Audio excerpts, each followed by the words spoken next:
राधे राधे। श्री हरिदास श्री कुंज बिहारी। कैसे हैं आप सभी लोग? आई होप कान्हा जी की कृपा से आप सभी लोग अच्छे होंगे और स्वस्थ होंगे। इंदिरा एकादशी कब है? पारण समय क्या है? इंदिरा एकादशी के व्रत का महत्व क्या है और एकादशी के व्रत की कथा क्या है, जानते हैं।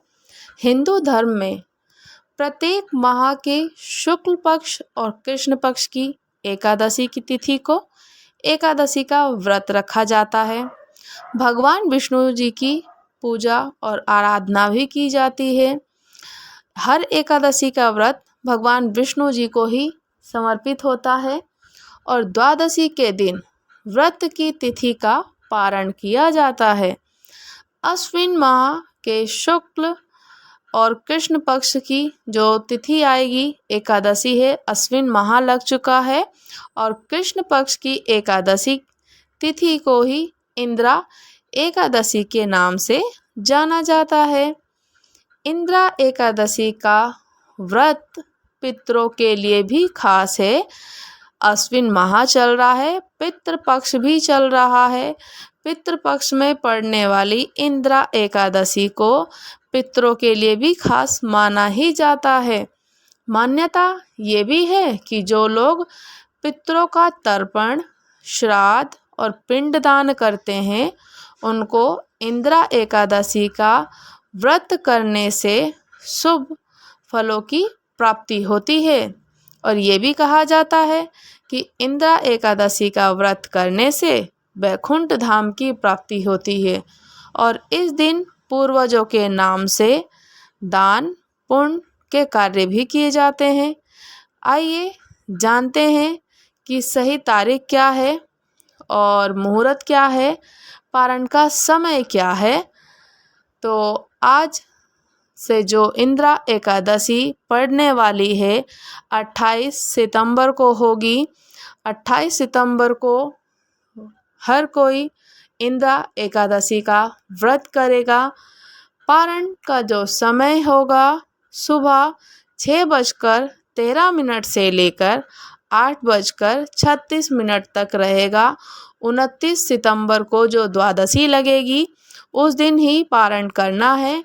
पारण सदैव पारण के समय पर ही करना चाहिए जिससे कि पूर्ण रूप से एकादशी के व्रत का फल प्राप्त हो। 29 सितंबर को 6:13 से लेकर 8:36 तक पारण का शुभ समय है। इंदिरा एकादशी के जो महत्व है वो जानते हैं। बहुत सुंदर महत्व है। हर इंदिरा एकादशी हो, परिवर्तनी एकादशी हो या फिर कोई भी एकादशी है, एकादशी का व्रत करने से हमें हजारों गुना फल की प्राप्ति होती है और ऐसा कहा जाता है कि हमें फिर दोबारा से पृथ्वी पर आने की आवश्यकता नहीं है। अगर जो मन में ऐसी अभिलाषा रखते हो तो माँ की हर एकादशी को करना चाहिए।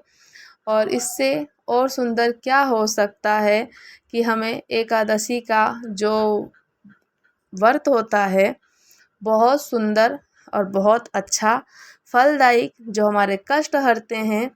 कहते हैं कि भगवान जी को हर एकादशी बहुत प्रिय है तो करना भी चाहिए। आइए इंदिरा एकादशी का महत्व जानते हैं। पहले तो धर्मराज युधिष्ठिर कहने लगे कि हे भगवान, मैंने भाद्रपद शुक्ल एकादशी अर्थात पार्श्व यानी परिवर्तनी एकादशी का विस्तार सविस्तार पूरा वर्णन सुना। अब आप कृपया करके मुझे अश्विन माह के कृष्ण पक्ष की एकादशी के विषय में बतलाइए। इस एकादशी का क्या नाम है और इसके व्रत का क्या विधान है? इसका व्रत करने से किस फल की प्राप्ति होती है? भगवान श्री कृष्ण कहने लगे कि अश्विन कृष्ण एकादशी का नाम इंदिरा एकादशी है। ये एकादशी पापों को नष्ट करने वाली तथा सभी पितरों को अधोपति से मुक्ति देने वाली होती है। हे राजन, ध्यानपूर्वक इसकी कथा सुनो। इसके सुनने मात्र से ही वाजपेयी यज्ञ का फल मिलता है। इंदिरा एकादशी के व्रत की कथा प्राचीन काल में सतयुग के समय माहिष्मति नाम की एक नगरी में इंद्रसेन नाम का एक प्रतापी राजा धर्म पूर्वक अपनी प्रजा का पालन करते हुए शासन करते थे और वह राजा पुत्र पौत्र और धन आदि से संपन्न और भगवान विष्णु के परम भक्त थे। एक दिन जब राजा सुखपूर्वक अपनी सभा में बैठे थे तो आकाश मार्ग से महर्षि नारद उतरकर उसकी सभा में आए। राजा उन्हें देखते ही हाथ जोड़कर खड़े हो गए और विधि पूर्वक आसन और अर्घ्य दिया। सुख से बैठकर मुनि ने राजा से पूछा कि हे राजन, आपके सातों अंग कुशल पूर्वक तो हैं, तुम्हारी बुद्धि धर्म में, तुम्हारा मन विष्णु भक्ति में तो रहता है। तो देव ऋषि नारद जी की ऐसी बातें सुनकर राजा ने कहा, हे महर्षि, आपकी कृपा से मेरे राज्य में सब कुशल है तथा मेरे यहाँ यज्ञ कर्मादिक सुकृत हो रहे हैं। आप कृपया करके अपने आगमन का कारण कहिए। तब ऋषि नारद मुनि कहने लगे, हे राजन, आप आश्चर्य देने वाले मेरे वचनों को सुनो। मैं एक समय ब्रह्मलोक से यमलोक को गया। वहाँ श्रद्धापूर्वक यमराज से पूजित होकर मैंने धर्मशील और सत्यवान धर्मराज की प्रशंसा की। उसी यमराज की सभा में महान ज्ञानी और धर्मात्मा तुम्हारे पिता तो एकादशी के व्रत भंग होने के कारण देखा। एकादशी का व्रत भंग होने के कारण देखा, उन्होंने संदेश दिया, सो मैं तुम्हें कहता हूँ। उन्होंने कहा कि पूर्व जन्म में कोई विघ्न है या कोई विघ्न हो जाने के कारण मैं यमराज के निकट रह रहा हूँ। सो हे पुत्र, यदि तुम अश्विन माह की कृष्ण एकादशी इंदिरा एकादशी का व्रत मेरे नियमित करो तो मुझे स्वर्ग की प्राप्ति हो सकती है। इतना सुनकर राजा कहने लगा कि हे महर्षि, आप इस व्रत की विधि मुझसे कहिए। नारद जी कहने लगे, अश्विन माह की कृष्ण पक्ष की 10वीं के दिन प्रातःकाल श्रद्धापूर्वक स्नान आदि से निवृत्त होकर पुनः दोपहर को नदी में जाकर स्नान करें। फिर श्रद्धापूर्वक पितरों का श्राद्ध करें और एक बार भोजन करें। प्रातःकाल एकादशी के दिन दातुन करके स्नान करें। फिर व्रत के नियमों को भक्ति पूर्वक ग्रहण करता हुआ प्रतिज्ञा करें कि मैं आज संपूर्ण भोगों को त्याग कर निराहार एकादशी का व्रत करूँगा। हे अच्युत, हे पुंडरीकाक्ष, मैं आपकी शरण में हूँ, आप मेरी रक्षा कीजिए। इस प्रकार नियम पूर्वक शालिग्राम की मूर्ति के आगे विधि पूर्वक श्राद्ध करके योग्य ब्राह्मणों को फलाहार का भोजन कराएं, दक्षिणा दें।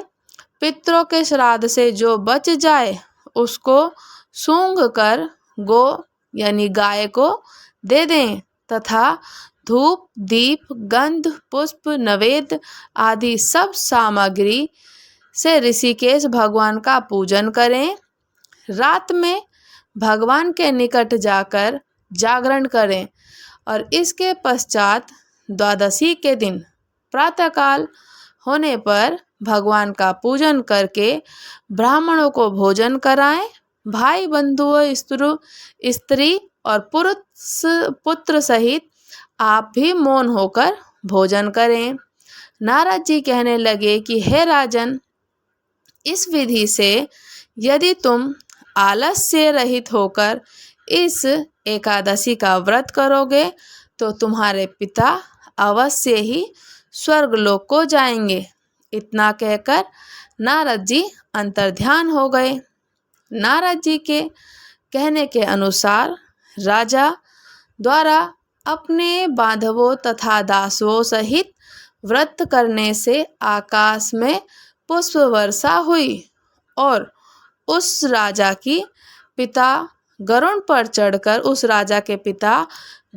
चढ़कर विष्णु लोक को चले गए। राजा इंद्रसेन ने भी एकादशी के व्रत के प्रभाव से निष्कंठ होकर राज्य करके अंत में अपने पुत्र को सिंहासन पर बिठाकर स्वर्गलोक को चले गए।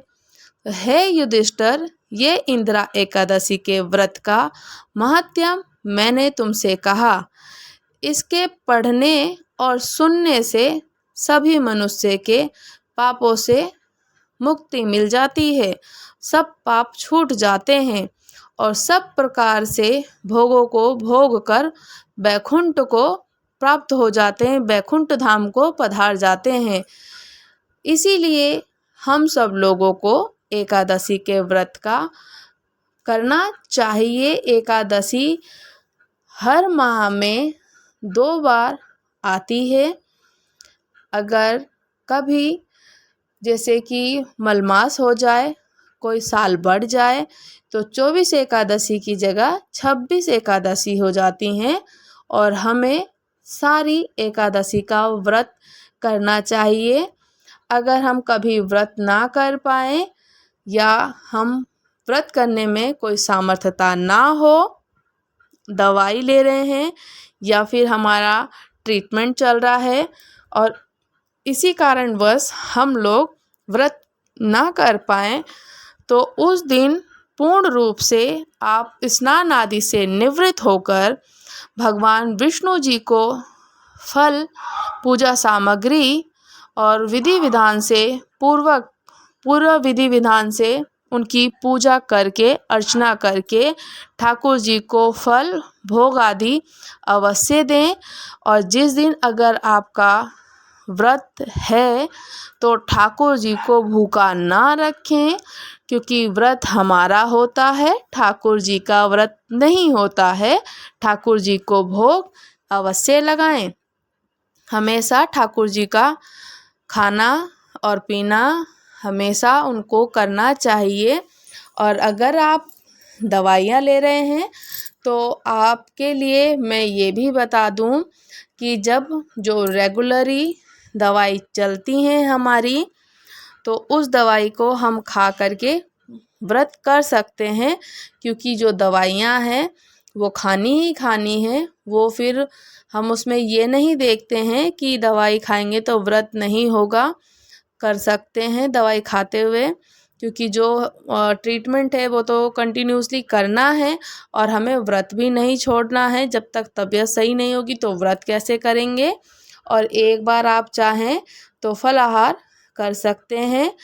व्रत में यही नियम होता है कि एक बार व्रत में एक समय भोजन किया जाए, पर एकादशी के व्रत में कोई भोजन की सामग्री नहीं खाई जाती है। किंतु अब लोग खाते हैं कि व्रत का समा के चावल हैं, कुटुक्के हैं या कुछ भी खाने की बहुत सारी चीज़ें हैं, आलू हैं, चिप्स हैं, वो खा लेते हैं।